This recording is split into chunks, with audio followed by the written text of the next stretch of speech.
Hello friends, welcome to our SP Life Science channel.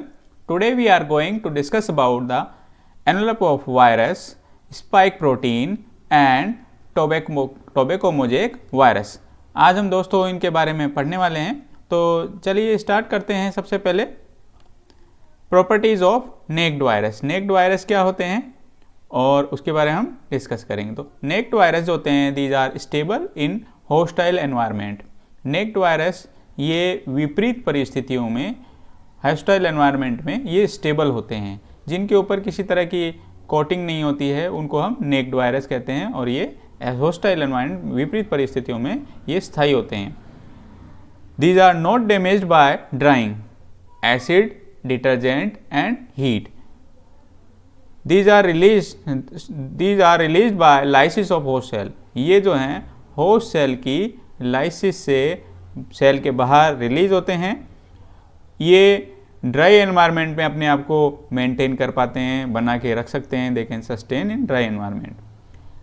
They can infect GI tract, GI tract को infect करते हैं and survive the acid and bile. और ये जो है acid और बाइल के होने के बावजूद भी उसके अंदर वो सर्वाइव कर सकते हैं।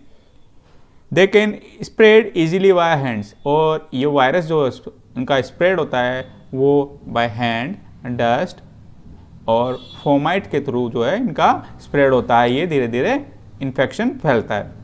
They can stay dry and still retain infectivity. ये ड्राई और इनकी इन्फेक्टिविटी इनकी मेंटेन रखती है और ये अपना इन्फेक्शन फैलाते रहते हैं।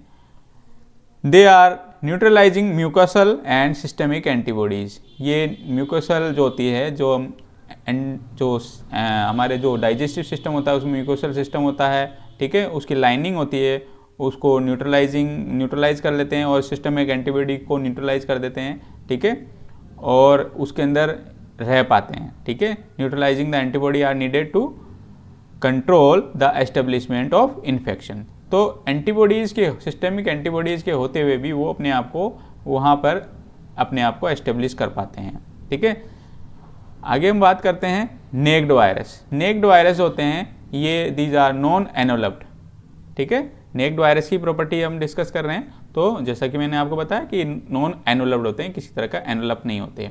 इसके हम एग्जाम्पल के बारे में बात करते हैं। तो एग्जाम्पल्स में adeno associated virus, adeno virus, B19, coxsackie virus, ठीक है, coxsackie virus B, and echo virus, hepatitis A virus है, हेपेटाइटिस ई, नॉरवाल्क वायरस इसमें इंक्लूड किए गए। उसके अलावा भी और बहुत सारे वायरस होते हैं। अब हम बात करते हैं एनवेलप वायरस की। तो एनवेलप वायरस होते हैं, इसके अंदर हम देखेंगे कि लिपिड कंटेनिंग मेम्ब्रेन होती है that surround some viral particles. Virus particle के चारों ओर लिपिड की मेम्ब्रेन होती है, वो उपस्थित होती है, और इस लिपिड की मेम्ब्रेन के अंदर जो है इसमें दिस इज द एनवेलप और मेम्ब्रेन। ये देखिए, आप देखेंगे इसके अंदर ये मेम्ब्रेन इसके चारों ओर है और प्रोटीन के चारों ओर ये एनवेलप होता है जो कि इसको चारों ओर से कवर किया रहता है, जिसलिए हम इसको एनवेलप्ड वायरस कहते हैं, ठीक है। It is acquired during viral maturation. और ये जो जब वायरस का मैच्योरेशन हो जाता है, वायरस अपनी इन्फेक्शन की स्टेज में आ जाता है, यानी कि पूरी तरह से मैच्योर हो जाता है, पूरी असेंबली हो जाती है, तब जो है ये इसको जो मेम्ब्रेन होती है या एनवेलप होता है इस पर बन जाता है बाय ए बडिंग प्रोसेस, ठीक है। ये बडिंग प्रोसेस से बनता है through a cellular membrane. Cellular membrane से ही उसका बनता है। Viruses encoded glycoprotein are exposed on the surface of envelope. Virus की जो सरफेस होती है उस पर इस तरह के ग्लाइकोप्रोटीन आपको ये चारों ओर इसके प्रेजेंट होते हैं, जो कि ये चारों ओर से इसको कवर किए रहते हैं और ये एनकोडेड ग्लाइकोप्रोटीन के बने होते हैं, ठीक है।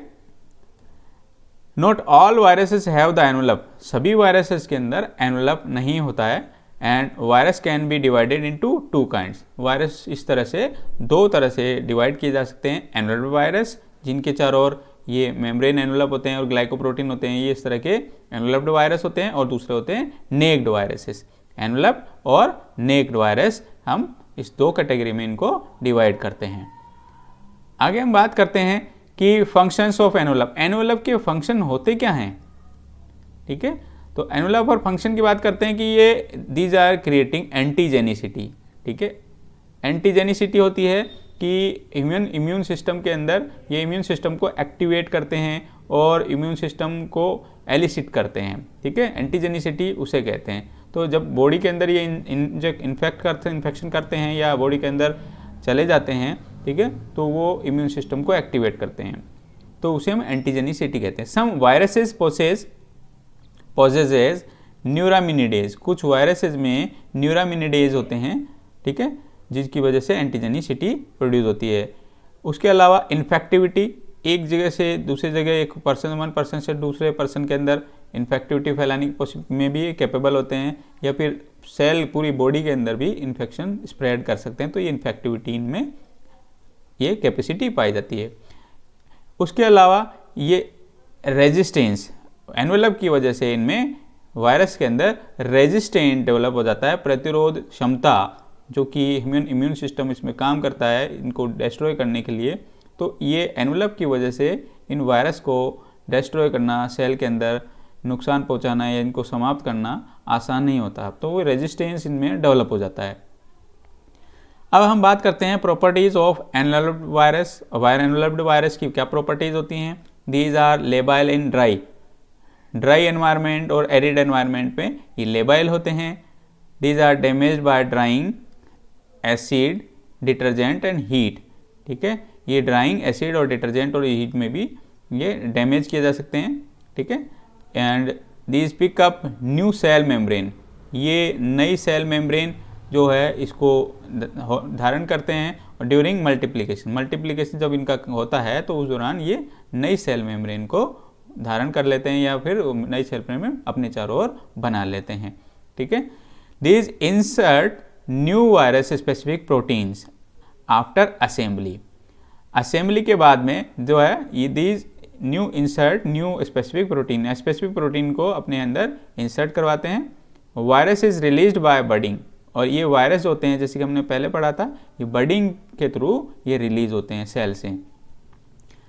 Consequence of properties of envelope viruses हम उसको डिस्कस करते हैं। दे मस्ट स्टे मोइस्ट, ठीक है, मोइस्ट के अंदर भी वो स्टे कर पाते हैं। Must not infect the GI tract and for survival, ये जो है जीआई ट्रैक्ट को इन्फेक्ट नहीं करते सर्वाइवल के लिए। Must be transmitted in the protective, ठीक है, in the protective droplets, secretions, blood and body fluids, ठीक है। और ये उसके बावजूद भी ये ट्रांसमिट हो सकते हैं, ठीक है, प्रोटेक्टिव एनवायरनमेंट और ड्रॉपलेट के थ्रू भी, सीक्रेशन और बॉडी फ्लूइड के थ्रू भी ये ट्रांसमिटेड हो पाते हैं।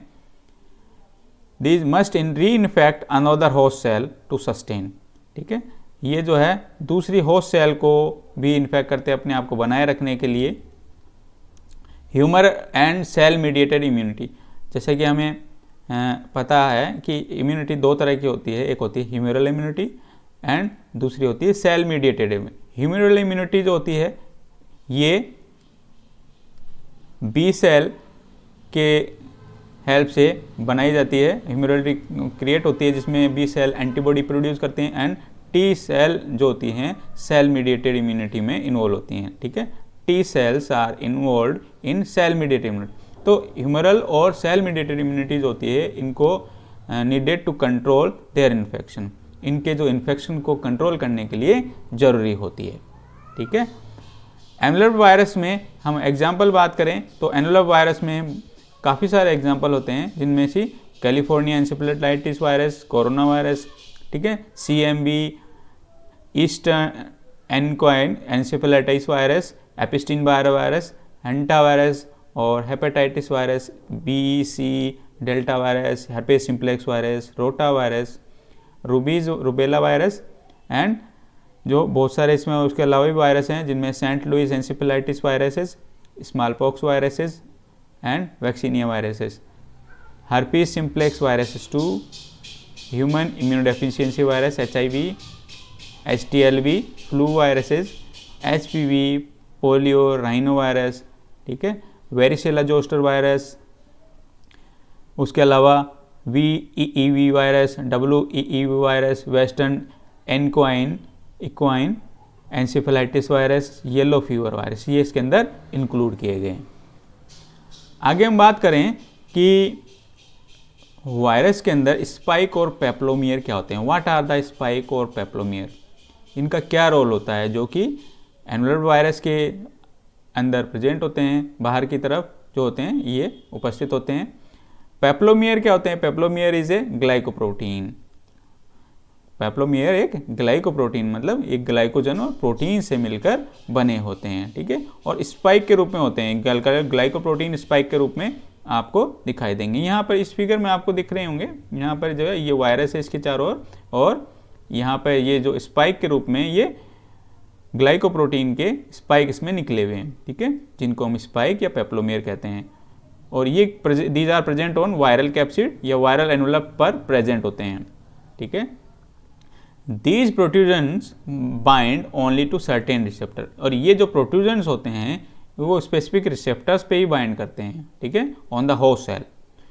These are essential for both host specificity, ये होस्ट की स्पेसिफिसिटी और वायरल इन्फेक्टिविटी के लिए जरूरी होते हैं।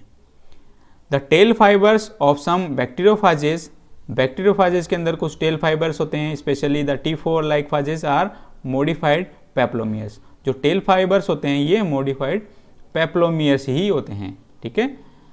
Influenza virus has two kinds of peplo, influenza virus की हम बात करें तो इसमें दो प्रकार के पेप्लोमियर्स होते हैं, ट्रायंगुलर, ठीक है, स्पाइक शेप्ड जो होते हैं, हेमाग्लूटिनिन लाइक जो होते हैं इस तरह के उसमें होते हैं। एक दूसरे होते हैं मशरूम शेप्ड के न्यूरामिनिडेज टाइप के पेप्लोमियर्स इसमें प्रेजेंट होते हैं, स्पाइक होते हैं, ठीक है। तो इस तरह से इन्फ्लुएंजा वायरस में दो तरह के पेप्लोमियर्स होते हैं, ट्रायंगुलर और मशरूम शेप्ड जो होते हैं, जिसको हम न्यूरामिनिडेज टाइप के जो स्पाइक कहते हैं, ठीक है।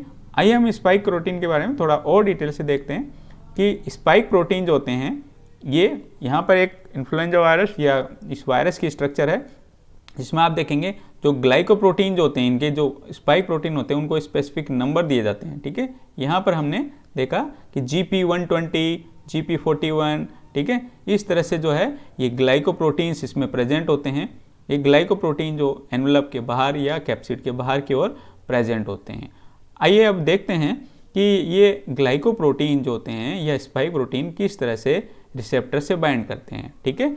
सबसे पहले हम बात करते हैं ये ग्लाइकोप्रोटीन जो होते हैं, यहाँ पर जैसे वायरस है ये इसके बाहर की ओर ये ग्लाइकोप्रोटीन है, ठीक है, GP, और यानी कि स्पाइक होते हैं ये होस्ट सेल के रिसेप्टर के साथ बाइंड करेंगे। जैसे होस्ट है, इट इज़ द होस्ट, और इसके बाहर जो रिसेप्टर है, ठीक है, ये इट इज़ द रिसेप्टर,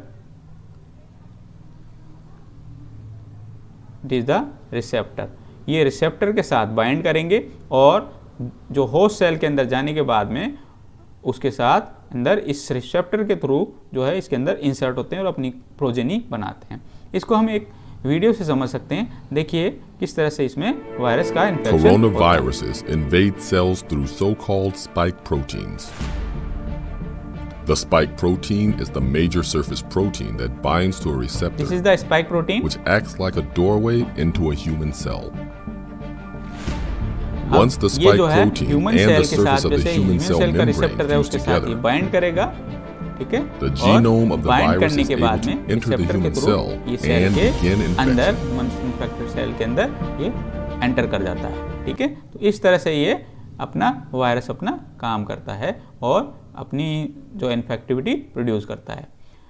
तो इस तरह से हम बात करते हैं। अब हम इसकी समरी के बारे में कि हमने वायरस के बारे में जो पिछले जो कुछ वीडियोस में हमने इनको सीरीज़ में हमने पढ़ा है, आप भी इस पुराने वीडियो सीरीज़ देख सकते हैं। पुराने वीडियो सीरीज़ से हम थोड़ा सा इसको हल्का सा समराइज़ कर देते हैं कि विरियन स्ट्रक्चर क्या होती है। विरियन स्ट्रक्चर जो होती है न्यूक्लियोकैप्सिड या नेक्ड वायरस की बनी होती है, जिसमें DNA होता है और RNA होता है। DNA और RNA इसमें इंक्लूड हो सकता है, या तो DNA होगा या RNA, DNA या RNA। उसके अलावा स्ट्रक्चरल प्रोटीन इसमें होते हैं and some enzymes and nucleic acid binding proteins में होते हैं। एनुलर वायरस की बात करें तो it is made up with nucleocapsid, viral specific glycoproteins and host membrane से मिलकर ये बने होते हैं। ठीक है, अब हम यहाँ पे बात करते हैं कि जो एनवेलप्ड वायरस होते हैं और नॉन एनवेलप्ड वायरस के बीच में, ठीक है, इनके बीच में थोड़ा सा कंपेरेटिव स्टडी करते हैं। यहाँ पर हमने स्टडी के लिए एक तो नेक्ड वायरस लिया है और दूसरा एनवेलप्ड वायरस लिया है, जिसमें एक की सिमेट्री होती है क्यूबिक और second one is helical symmetry. Cubic symmetry वाला जो वायरस होते हैं, यहाँ पर आप देखेंगे इसमें भी इनके चारों ओर एनवेलप्ड वायरस है, दोनों ही एनवेलप्ड वायरस हैं। ठीक है, तो यहाँ पर अगर इसके चारों ओर मेम्ब्रेन नहीं है, ठीक है, यहाँ पर ये क्यूबिक सिमेट्री वाला जो वायरस है इसके चारों ओर मेम्ब्रेन नहीं है। ठीक है, और ये जो हेलिकल सिमेट्री वाला है जिसके चारों ओर भी मेम्ब्रेन नहीं है, केवल वायरस की प्रोटीन प्रेजेंट है, तो ये नेक्ड वायरस होंगे। ठीक है, लेकिन जब इसके चारों ओर मेम्ब्रेन आ जाती है और स्पाइक प्रोटीन होती हैं तो तब ये एनवेलप्ड वायरस होते हैं। तो एनवेलप, क्यूबिक और हेलिकल दोनों ही तरह के वायरस के अंदर प्रेजेंट हो सकते हैं। ठीक है, ऐसा ज़रूरी नहीं है कि इनके अंदर एनवेलप इन दोनों में ही प्रेजेंट हो या नहीं हो। ठीक है, तो इस तरह से जो है ये जो है दो कंपैरिजन है क्यूबिक वायरस और हेलिकल वायरस का।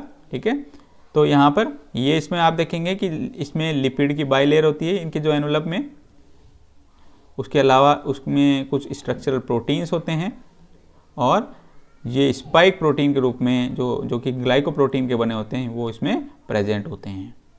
ठीक है, आगे हम बात करते हैं केमिकल कंपोजिशंस ऑफ वायरस के। वायरस के केमिकल कंपोजिशन में क्या क्या होगा? वायरल के केमिकल कंपोजिशन में these are viral proteins, viral nucleic acid इसमें होते हैं, वायरल लिपिड्स इसमें होते हैं, वायरल कार्बोहाइड्रेट भी इसमें होते हैं। ठीक है, वायरल न्यूक्लिक एसिड हम बात करें तो इसके अंदर जो डीएनए होता है डबल स्ट्रैंडेड भी हो सकता है और सिंगल स्ट्रैंडेड भी होता है। डबल स्ट्रैंडेड लीनियर और सर्कुलर फॉर्म में भी हो सकता है और इसी तरह सिंगल स्ट्रैंडेड डीएनए भी लीनियर और सर्कुलर फॉर्म में प्रेजेंट हो सकता है। वायरल न्यूक्लिक एसिड आरएनए भी हो सकता है, आरएनए सेगमेंटेड यानी कि टुकड़ों के रूप में और नॉन सेगमेंटेड फॉर्म में भी होते हैं। ठीक है, इन ऐसे सिंगल स्ट्रैंडेड जो आरएनए वायरस है उसमें पोलैरिटी पॉजिटिव सेंस और नेगेटिव सेंस वायरस के फॉर्म में भी होते हैं। ठीक है, पॉजिटिव सेंस और नेगेटिव सेंस जो हमने पहले डिस्कस किया था वो आप पुराने वीडियो में आप देख लीजिए कि पॉजिटिव सेंस और नेगेटिव सेंस वायरस क्या होते हैं, आरएनए वायरस। ठीक है, उसके अलावा डबल स्ट्रैंडेड फॉर्म के जो वायरस होते हैं उनमें लीनियर फॉर्म में ये न्यूक्लिक एसिड जो होते हैं इसमें प्रेजेंट होते हैं और ये जो है these are present only reo virus family के वायरस में इस तरह के डबल स्ट्रैंडेड आरएनए। तो ये एक एक्सेप्शन है, आरएनए जनरली जो होता है सिंगल स्ट्रैंडेड फॉर्म में होता है लेकिन डबल स्ट्रैंडेड फॉर्म में रियो वायरस फैमिली में ये प्रेजेंट होता है। वायरल प्रोटीन के बारे में ही आगे थोड़ा और देखते हैं कि ये दीज आर स्ट्रक्चरल प्रोटीन, ये स्ट्रक्चरल प्रोटीन होते हैं यानी और इन स्ट्रक्चरल प्रोटीन को हम कहते हैं कैप्सोमियर। ठीक है, वायरल प्रोटीन में एंजाइम्स और ग्लाइकोप्रोटीन्स इंक्लूड होते हैं। ग्लाइकोप्रोटीन जो होते हैं दीज आर स्पाइक या फिर वायरल अटैचमेंट प्रोटीन भी, it is also known as VAP, viral attachment protein के रूप में भी इसको जानते हैं। अब हम एक रिप्रेजेंटेटिव वायरस को लेते हैं जिसमें टोबैको मोज़ेक वायरस का हम डिस्कस कर रहे हैं। टोबैको मोज़ेक वायरस जिसमें it is having the helical symmetry. Tobacco mosaic virus जो है टोबैको प्लांट की लीफ को इन्फेक्ट करता है। ठीक है, और इसकी लीफ में मोज़ेक लाइक सिम्पटम्स प्रोड्यूस करता है। मोज़ेक लाइक सिम्पटम्स में जो होते हैं जैसे कि यहाँ पर इनकी जो इस तरह की आप इस फिगर में आप देख रहे होंगे कि यहाँ पर टोबैको की जो लीफ है इसमें इन्फेक्शन है और इन्फेक्शन के जो स्पॉट होते हैं उनकी शेप डिसाइडेड नहीं होती, इरेगुलर शेप के इन्फेक्शन पैचेज इसमें प्रेजेंट होते हैं, तो इसलिए हम इसको मोज़ेक वायरस कहते हैं। ठीक है, तो टोबैको मोज़ेक वायरस। अब हम इसकी स्ट्रक्चर बात करें तो वायरस होता है it is a rod shape virus. Rod shape virus होता है, यहाँ पर आप देख रहे होंगे ये रोड शेप वायरस है और इसका जो साइज़ होता है वो लगभग 18 × 300 नैनोमीटर साइज़ होता है। इसका जो डायमीटर होता है 18 नैनोमीटर होता है और 300 नैनोमीटर की लेंथ होती है। इसमें आप देखेंगे कि वायरल जो प्रोटीन होते हैं उनकी असेंबली जो होते हैं स्पाइरल फॉर्म में होती है और जो आरएनए इसका जेनेटिक मटेरियल होता है इसके अंदर ये सेंटर में इस तरह से आरएनए जेनेटिक मटेरियल के रूप में होता है। ठीक है। सेंट्रल एक्सिस जो होता है, सेंट्रल एक्सिस जिसमें ये आरएनए होता है, जेनेटिक मटेरियल, उसकी जो डायमीटर होता है वो लगभग 40 एंगस्ट्रॉम साइज का होता है, ठीक है। और कंप्लीट अगर इसकी जो डायमीटर की बात की जाए, जो वायरल स्ट्रैंड होता है या फिर रोड की जो डायमीटर होता है वो टोटल होता है 90 + 75, ठीक है। 90 एंगस्ट्रॉम + 75 टोटल हो गया 165 एंगस्ट्रॉम इसका डायमीटर हो गया। सेंट्रल एक्सिस से जो है इसमें मेजर किया जाता है। आगे हम बात करें तो इस तरह से टोबैको मोज़ेक वायरस होता है टिपिकल वेल स्टडीड, सबसे ज़्यादा स्टडी किया गया एग्जाम्पल है, तो इसलिए हम इस टोबैको मोज़ेक वायरस को लेते हैं। Each particle contains only a single molecule of RNA, इसमें आरएनए का एक सिंगल मोलिक्यूल होता है और जो कि 6395 न्यूक्लियोटाइड की रेजिड्यूज यानी कि यूनिट की मिलकर बना होता है। And 2130 copies of code protein इसमें सब यूनिट इसमें होती हैं, ठीक है। इसमें 158 अमीनो एसिड रेजिड्यूज होती हैं जिनका जो मोलिकुलर वेट होता है 17.3 किलो डाल्टन होता है, ठीक है। तो इस तरह से जो है टोबैको मोज़ेक वायरस जो होता है इसमें इसकी स्ट्रक्चर बनी होती है, ठीक है। आगे हम बात है टोबैको मोज़ेक वायरस जो प्रोटीन सब यूनिट्स होती हैं, ठीक है, इसमें plus nucleic acid will self assemble, ये जो होती हैं वायरस की जो प्रोटीन होती हैं और न्यूक्लिक एसिड उसमें इनके असेंबली जो होती है अपने आप सेल्फ असेंबली होती है, ठीक है, और यानी कि ऑटोनोमस अपने आप होती है, ठीक है। और in vitro in an energy dependent fashion, energy independent fashion, जो यानी कि इसमें किसी तरह की एनर्जी की स्पेशल इनपुट की रिक्वायरमेंट नहीं होती, तो ऑटोमेटिकली इसमें असेंबली होती है और ये असेंबली स्पाइरल फॉर्म में होती है। Self assembly also occurs in the absence of RNA, और ये जो है ये आरएनए की एब्सेंस में भी सेल्फ असेंबली इसमें होती है, ठीक है। This is the basic structure of, ये जो आपने देखेंगे यहाँ पे कोड प्रोटीन है, इस तरह के कोड प्रोटीन होती हैं स्पाइरल फॉर्म में, ये इसमें प्रेजेंट होती है और ये आरएनए होता है इसमें सेंट्रल एक्सिस जेनेटिक मटेरियल के रूप में इसमें प्रेजेंट होता है। अब एक और हम वायरस की बात कर लेते हैं जिसमें क्यूबिक और आइकोसाहेड्रल सिमेट्री वाले वायरस की, ठीक है। इसमें हम टोमेटो बुशी स्टंट वायरस की बात कर रहे हैं। टोमेटो बुशी स्टंट वायरस जो ये टिपिकल वेल स्टडीड एग्जाम्पल है, ठीक है। और ईच पार्टिकल कंटेन्स, हर एक इसका जो पार्टिकल होता है इसमें only a single nucleotide of RNA, इसमें भी आरएनए जेनेटिक मटेरियल के रूप में होता है, ठीक है। और ये जो आरएनए में टोटल आरएनए के अंदर 4800 न्यूक्लियोटाइड इसमें प्रेजेंट होते हैं and 180 copies of code protein इसमें सब यूनिट इसमें पाई जाती हैं, ठीक है। Virus similar to TBSV, tomato bushy stunt virus होती है, टीबीएसवी इसको शॉर्ट फॉर्म में कहते हैं। It is similar to TBSV will self assemble into in vitro form protein subunit, ठीक है, plus nucleic acid in energy independent fashion. तो इसमें भी जो असेंबली होती है एनर्जी इंडिपेंडेंट पैटर्न में होती है, इसमें एनर्जी की रिक्वायरमेंट नहीं होती है। तो यहाँ पर आप देखेंगे ये इस तरह का इसका स्ट्रक्चर है, ठीक है। आइकोसाहेड्रल टीबीएसवी की स्ट्रक्चर है और इसका जो डायमीटर होता है 35.4 नैनोमीटर डायमीटर होता है, ठीक है। ये इसका लैटिस इसकी स्ट्रक्चर होती है, लैटिस जो होता है इसका क्रिस्टलाइज्ड स्ट्रक्चर होती है और इसमें प्रोटीन सब यूनिट्स में प्रेजेंट होती हैं, प्रोटीन सब यूनिट्स, और इसमें कैप्सोमियर्स प्रेजेंट होते हैं। ये जो यहाँ पर एन होता है ये प्रोटीन का अमीनो टर्मिनल को रिप्रेजेंट कर रहा है और यहाँ पर सी जो है इसका कार्बोक्सिल टर्मिनल को रिप्रेजेंट कर रहा है, ठीक है। तो इस तरह से जो है ये प्रोटीन सब यूनिट जो होती है कैप्सोमियर बनाती है और कैप्सोमियर से इस तरह की लैटिस का स्ट्रक्चर फॉर्मेशन होता है जिसका डायमीटर 35.4 नैनोमीटर होता है।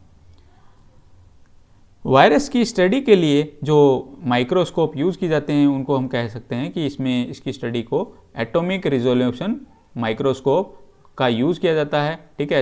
Atomic resolution microscope is specifically design for performance in the high resolution imaging mode with the point two point resolution of 1.5 angstrom. तो यहाँ पर आपको इस तरह का इलेक्ट्रॉन माइक्रोस्कोप का स्ट्रक्चर दिख रहा होगा। ये एटॉमिक रिजोल्यूशन माइक्रोस्कोप होता है, ठीक है, जिसके लिए एक अलग से काफ़ी बड़ी स्पेस इसमें रिक्वायर्ड होती है वायरस की स्टडी के लिए, ठीक है। तो इसको स्टडी करने के लिए जो है एटॉमिक रिजोल्यूशन इलेक्ट्रॉन माइक्रोस्कोप की रिक्वायरमेंट होती है। उसके अलावा जो है ये typical modern transmission electron microscope से भी इसकी स्टडी की जा सकती है, ठीक है। तो ये इस तरह से जो इसकी स्टडी होती है, इनकी स्टडी में हम इसकी स्ट्रक्चर देख पाते हैं, ठीक है। तो इलेक्ट्रॉन माइक्रोस्कोप के बिना इसकी स्ट्रक्चर को किसी भी सिंपल माइक्रोस्कोप से हम नहीं देख सकते हैं।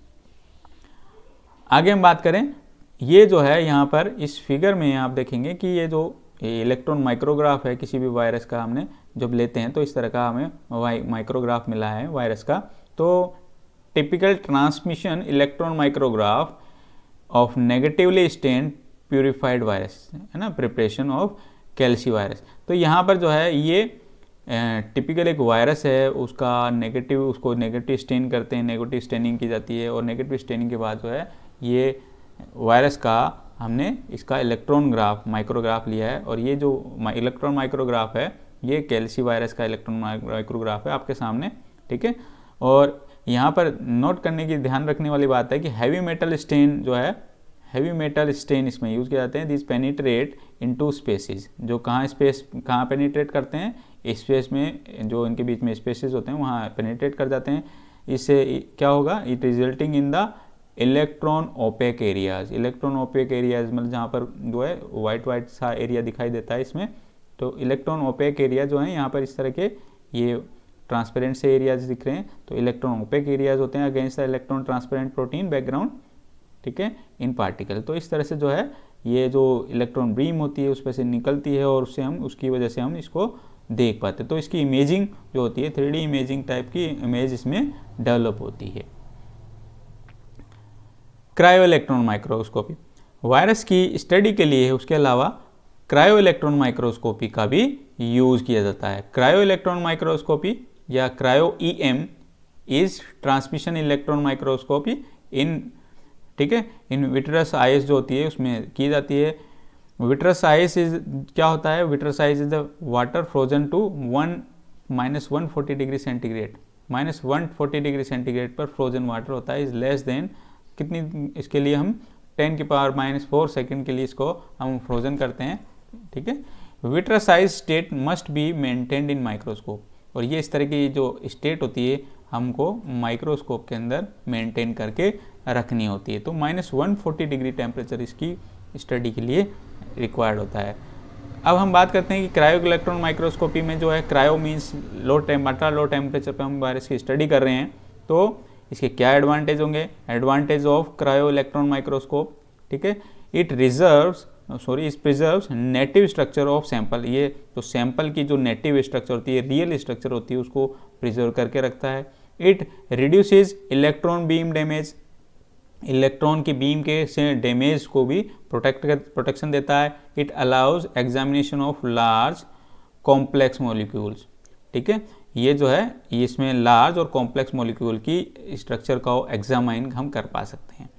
लेकिन क्रायो इलेक्ट्रॉन माइक्रोस्कोपी के कुछ डिसएडवांटेजेस भी हैं, उनकी हम बात कर लेते हैं कि दीज आर टेक्निकल डिफिकल्ट। इसको हैंडल करना काफ़ी डिफिकल्ट होता है, इसलिए हम टेक्निकली डिफिकल्ट जो प्रोसेस कह सकते हैं, ये इसका डिसएडवांटेज है, यानी इसमें कुछ कमियां हैं।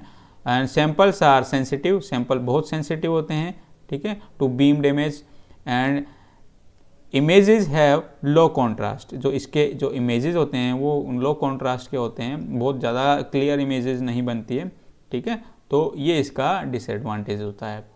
तो ये जो है इस तरह से जो क्रायो इलेक्ट्रॉन माइक्रोस्कोपी से जो हम एग्जामिन करते हैं, ठीक है, we are able to examine structures that are too large, जो बहुत बड़ी स्ट्रक्चर्स होती हैं, ठीक है, और कॉम्प्लेक्स फॉर एक्सरे, ठीक है, जिसको हम एक्सरे से हम स्टडी नहीं कर सकते, ठीक है, एक्सरे एनालिसिस नहीं कर सकते, या फिर NMR स्पेक्ट्रोस्कोपी से हम इसको नहीं देख सकते, तो वो उस तरह के वायरस को हम क्रायो इलेक्ट्रॉन माइक्रोस्कोपी से स्टडी कर पाते हैं। तो इस तरह के जो this is the image of cryo electron microscope. Cryo electron microscope से ये खींची गई इमेज है जिसमें नेटिव स्ट्रक्चर होता है। इस तरह से हमने जो है PBCV1 वायरस होता है, और ह्यूमन राइनो वायरस जिसका जो साइज होता है 28 नैनोमीटर होता है, और PBCV1 वायरस जो होता है इसका 190 नैनोमीटर जो है इसकी साइज होता है डायमीटर। तो इस तरह के वायरस को हमने स्टडी किया है, और ये जो है ये पॉसिबल हो पाया है केवल क्रायो इलेक्ट्रॉन माइक्रोस्कोपी से, ठीक है, जिसकी 3D इमेज होती है, इस तरह की अच्छे से स्टडी की जा सकती है। तो इस तरह से दोस्तों ये जो हमने वायरस के बारे में हमने किस तरह से इसका स्टडी किया जाता है, आज हमने वायरस के एनवेलप के बारे में देखा, वायरस के जो पेप्लोमियर्स होते हैं स्पाइक प्रोटीन के हमने बारे में देखा, वायरस के इलेक्ट्रॉन माइक्रोग्राफ स्टडी हमने देखी, टोबैको मोज़ेक वायरस देखी। तो इस तरह के हमने ये सब स्टडी किया है। नेक्स्ट वीडियो में हम वायरस के रेप्लिकेशन के बारे में स्टडी करेंगे और वायरस के कल्चर के बारे में देखेंगे। तब तक के लिए धन्यवाद।